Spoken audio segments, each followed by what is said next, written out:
Long live, long live. Long live, long live. Long live, long live. Long live, long live. Long live, long live. Long live, long live. Long live, long live. Long live, long live. Long live, long live. Long live, long live. Long live, long live.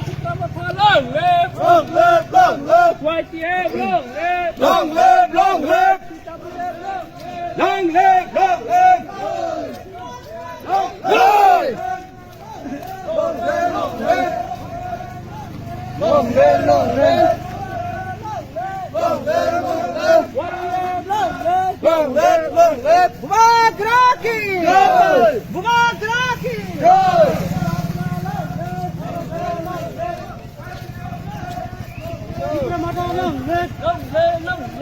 YPF Lucky! Jai! Bumag Rocky! Jai!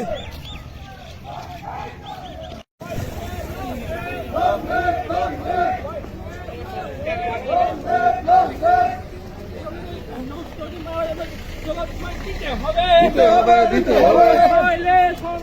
চলছে, চলবে।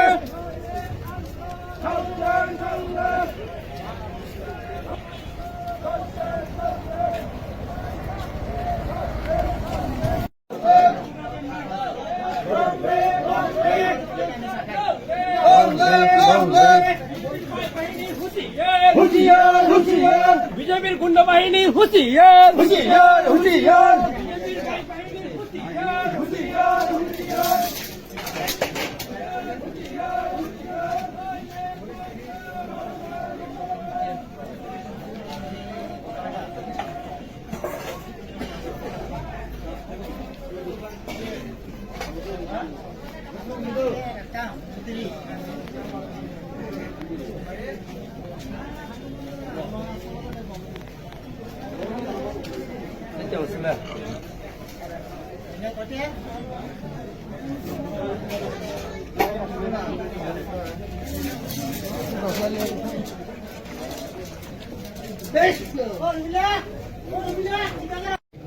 আমাদের রণজিৎ নমশূদ্র ওনাকে এক সামাজিক অনুষ্ঠান থেকে বাড়ি ফেরার পথে ওনাকে নির্মমভাবে গুন্ডা বাহিনী ভারতীয় জনতা পার্টির যে গুন্ডা বাহিনী ওনাকে নির্মমভাবে হত্যা করে। আর এই হত্যার প্রতিবাদে আমরা এখানে আজ কমলনগর বাজারে এই বিক্ষোভ মিছিলে সামিল হয়েছি। আর এই বিক্ষোভ মিছিলের মুখ্য উদ্দেশ্য হচ্ছে যে এই প্রণজিৎ নমশূদ্র ওনার যে আত্মা, ওনার আত্মাকে যদি আমরা সঠিক শ্রদ্ধাঞ্জলি দিতে হয়, ওনার আত্মার সঠিক শ্রদ্ধাঞ্জলি তখনই হবে যখন আমরা ওনার যারা দুষ্কৃতিকারী, যাদের মাধ্যমে উনি মার্ডার হয়েছেন, তাদেরকে যাতে আমরা সঠিকভাবে শাস্তির কাঠগড়ায় দাঁড়া করাতে পারি, ওনাদেরকে যাতে ফাঁসির মঞ্চে আমরা দাঁড়া করাতে পারি। তো সুতরাং আজকের এই বিক্ষোভ মিছিলের মেইন আমাদের যে উদ্দেশ্য যে প্রণজিৎ নমশূদ্র ওনার দোষীদের আমরা সঠিকভাবে যাতে শাস্তির কাঠগড়ায় দাঁড়া করাতে পারি। আর যতদিন তাদেরকে আমরা শাস্তির কাঠগড়ায় দাঁড়াতে না করাতে পারি ততদিন আমাদের এই আন্দোলন জারি থাকবে, আমাদের আন্দোলন বন্ধ হবে না। তাদেরকে অতি সত্বর আমরা প্রশাসনের কাছে আবেদন জানাই যে তাদেরকে যাতে অতি সত্বর তাদেরকে ফাঁসিতে চড়ানো হয়। আর ওনার আরেকটা শ্রদ্ধাঞ্জলি আমরা দেব যখন উনি যেই পার্টিতে জয়েন করার অপরাধে ওনাকে দুর্বৃত্তকারী গুন্ডা বাহিনী ওনাকে হত্যা করেছেন 2023-এ বিজেপি সরকারকে আমরা ত্রিপুরা রাজ্য থেকে চিরতরে বিদায় দিয়ে ওনার সঠিক শ্রদ্ধাঞ্জলি আমরা অর্পণ করব। আর সেটা তখনই সঠিক শ্রদ্ধাঞ্জলি হবে যখন 100% 2023-এ তীব্রমতার সরকার প্রতিষ্ঠিত হবে। যেই পার্টির জন্য ওনাকে বলিদান দিতে হয়েছে, এই পার্টির সরকার আমরা তৈরি করে ওনাকে সঠিক শ্রদ্ধাঞ্জলি দেব।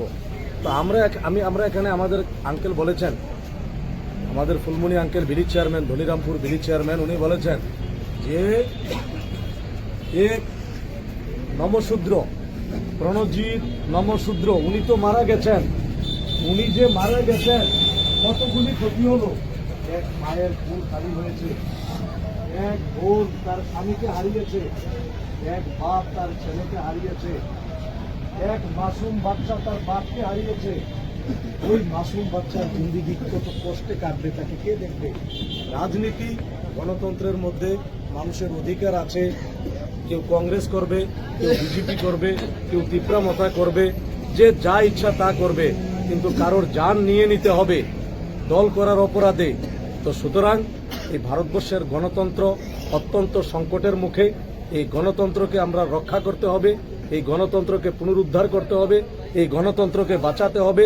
আর এই গণতন্ত্রের স্বার্থে তীব্রমতাকে ভোট করার জন্য আমরা এই কমলনগর বাজারে আজকে সমস্ত হিন্দু, মুসলমান, জাতি, জনজাতি সবার কাছে, আমাদের মা বোনদের কাছে, সমস্ত ভাইয়েরার কাছে আমরা আপিল করি যে আমরা গণতন্ত্র বাঁচাতে হবে। গণতন্ত্র অত্যন্ত সংকটে। আজকে ত্রিপুরা রাজ্যে কি বলুন হিন্দু, কি বলুন মুসলমান, কি বলুন জাতি, কি বলুন জনজাতি, সবার পরিস্থিতি অত্যন্ত কঠিন অবস্থায় আছে। কারণ তারা মুখ খুলতে পারছে না। তাদেরকে গণতান্ত্রিক অধিকার হনন করা হচ্ছে, সমস্ত নাগরিকদের কাছ থেকে গণতান্ত্রিক অধিকার হনন করা হচ্ছে। এর জন্য শুধু বিজেপি দায়ী না, বিগত 25 বছরের সিপিএম তারা যে রাস্তা দেখিয়েছে সেই রাস্তা অবলম্বন করে এখন বিজেপি সেটাকে পালন করছে। বিগত 25 বছরের যে সন্ত্রাস বাহিনী ত্রিপুরা রাজ্যে তৈরি করেছেন, ট্রেনিং দিয়েছেন, ওই সন্ত্রাস এখন বিজেপি ব্যবহার করছে। বিজেপির আর পরিশ্রম করতে হয়নি। এই সন্ত্রাসীর মূল কমিউনিস্ট পার্টি যেখানে এই সন্ত্রাসীকে জন্ম দিয়েছে, ওই সন্ত্রাসী, রেডিমেড সন্ত্রাসী নিয়ে বিজেপি এখন তাণ্ডব চালাচ্ছে সারা ত্রিপুরা রাজ্যে। তো সুতরাং আমরা নিন্দা কমিউনিস্ট পার্টিকেও জানাই, বিজেপিকেও জানাই। কারণ তাদের কারণে আজকে ত্রিপুরা রাজ্যে রাজনৈতিক কারণে এক মায়ের কোল খালি হতে হচ্ছে, এক ভাই তার ভাইকে হারাচ্ছে, এক বোন তার ভাইকে হারাচ্ছে, এক পিতা তার সন্তানকে হারাচ্ছে, এক মাসুম বাচ্চা তার বাপকে হারাচ্ছে, এক বোন তার স্বামীকে হারাচ্ছে। আমি এতটুকু বলে এখানে আমার সংক্ষিপ্ত বক্তব্য সমাপ্ত করছি। Maharaja Pradyot Bikram Manikya long live, Tipra Motha long leave.